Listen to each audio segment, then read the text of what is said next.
Chapman. Back in the 70s, he got into the habit of tapping, such as Stanley Jordan, Eddie Van Halen, Alan Holdsworth, and such. The tapping technique has been around since the 50s, early 50s, late 40s. There are jazz guitarists that were utilizing the technique. And Emmett, in his ventures as a jazz guitarist, had the habit of doing the tapping and found it to be very unergonomic. He had a lot of problems with his wrist, from bending the wrist to get the tapping technique going.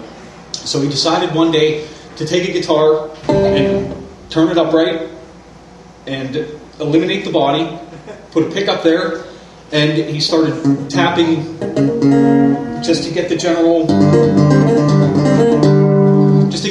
sound out of the instrument. Over the years, the instrument has grown. There are two pickups for this instrument. The strings can be divided, the 6 on this side and the 6 on this side, so you can actually separate them and run this side through a separate effect unit, as well as run this through a separate effects unit or two different amplifiers, whichever procedure you prefer to do. The frets are different.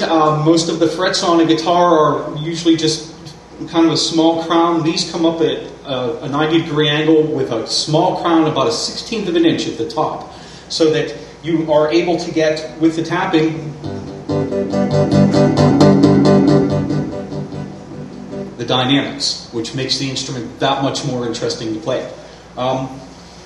The range is 5 octaves from C1 up to C5. Very rarely do I get up here. A little difficult at this stage. I've had the instrument for about 4 years now, and I can honestly say this has been a path to the underworld, to choose a better word than the one we all know. The first 6 months, having played guitar for almost 30 years, I thought 3 months I'd be banging away on this thing. The first 6 months it sat on the couch beside me, with my wife telling me, you better start playing this thing because of the money we invested in it. So I'm finally getting a handle on the instrument. The technique is completely different than the guitar, as I didn't anticipate. There's similar technique in the fact that you're fretting the instrument. You're playing chords as well. But we run into a situation here where we have some strange tunings taking place. This side is tuned in the traditional guitar tuning of fourths minus the thirds. This guy here, starting with the low string, is tuned in fifths, which gives you more of a reach for low-end chords, more richer chords, so to speak, without having to really put a lot of stretch into the instrument.